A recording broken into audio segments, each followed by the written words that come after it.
Seumpama biji Shalom, saudara Tuhan, kembali kita pagi hari ini dan kita tetap membahas satu tema, yaitu tantangan yang menggairahkan.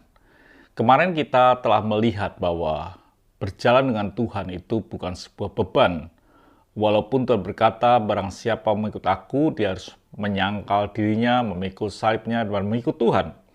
Tapi itu bukan merupakan beban kalau kita punya sudut pandang yang benar. Dan kita akan melihat ayatnya di dalam 2 Timotius 4 ayat yang ke-7. Aku telah mengakhiri pertandingan yang baik, aku telah mencapai garis akhir, dan aku telah memelihara iman. Diawali dengan sebuah kalimat, aku telah mengakhiri pertandingan. Saudaraku yang kasih Tuhan, kemarin saya katakan bahwa orang yang bertanding itu pasti bergairah. Tidak ada orang yang mau naik ring tinju, wajahnya sedih dan loyo. Dan tidak ada orang yang ingin ikut pertandingan maraton atau lari dalam kondisi yang loyo dan lemas. Pasti mereka akan bergairah. Bahkan atlet-atlet yang ingin ikut bertanding, dia bergairah supaya dia dipilih menjadi utusan negerinya untuk bertanding di Olimpiade. Artinya bahwa pertandingan itu sesuatu yang menggairahkan. Dan kita ini sedang berjalan seperti itu, saudaraku. Harusnya kita mengikut Tuhan itulah mengikut Tuhan yang menggairahkan. Karena adanya mahkota yang Tuhan janjikan, adanya hadiah yang Tuhan sediakan buat kita di surga, dan lain sebagainya. Dikatakan, saudaraku yang Tuhan, dalam 1 Korintus 9 ayat yang ke-25. Tiap-tiap orang yang turut mengambil bagian dalam pertandingan menguasai dirinya dalam segala hal. Mereka berbuat demikian untuk memperoleh suatu mahkota yang fana, tetapi kita untuk memperoleh suatu mahkota yang abadi. Orang bertanding dengan gairah untuk mahkota yang fana, tapi kita bertanding untuk mahkota yang abadi, dikatakan. Dan setiap orang yang mau bertanding dikatakan menguasai dirinya dalam segala hal. Artinya pikul salib, menyangkal dirinya, dan mengikuti pertandingan yang bergairah, yang menggairahkan itu harus terjadi dalam kehidupan kita. Jadi saudara kasih Tuhan, pertandingan dalam perjalanan kita ini adalah pertandingan yang menggairahkan. Dikatakan dalam Matius 16 ayat yang ke-24. Lalu Yesus berkata kepada murid-muridnya, setiap orang yang mau mengikut aku, ia harus menyangkal dirinya dan memikul salibnya dan mengikut aku.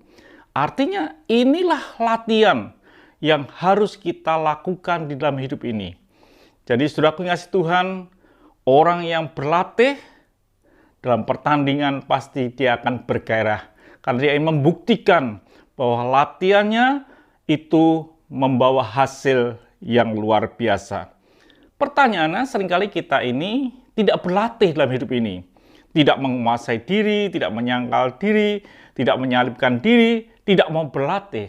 Dampaknya apa, saudaraku? Kita takut bertanding. Tapi orang yang berlatih, dia akan bergairah dalam bertanding. Biar dalam hidup saudara ini mau berlatih, menyangkal diri, memikul salib. Itu bukan beban, itu latihan supaya kita menang dalam pertandingan. Dikatakan dalam 1 Korintus 9 ayat yang ke-27, tetapi aku melatih tubuhku dan menguasainya seluruh supaya sesudah memberitakan Injil kepada orang lain, jangan aku sendiri ditolak.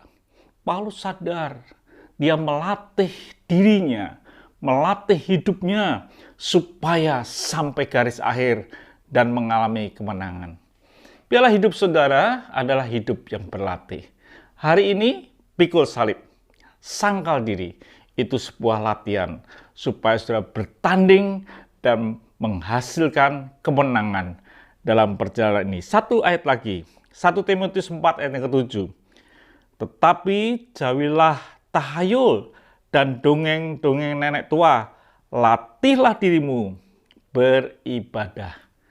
Jelas, beribadah, melatih diri kita supaya kita bisa bertanding dengan baik. Jadi saudaraku kasih Tuhan, Berjalan dengan Tuhan bukan beban, bukan sesuatu yang menekan, tetapi sesuatu yang menggairahkan. Latihlah dirimu beribadah, menguasai diri supaya engkau bisa bertanding dengan gairah. Tuhan memberkati. Mari kita berdoa. Kami bersyukur untuk malam ini Tuhan. Biarlah kami ada orang-orang yang melatih diri kami, menyangkal diri, memikul salib, bahkan berlatih dalam ibadah, supaya kami menang dalam pertandingan sampai garis akhir. Terima kasih. Dalam nama Tuhan Yesus kami bisa berdoa dan mengucap syukur. Amin. Haleluya. Sampai jumpa esok pagi.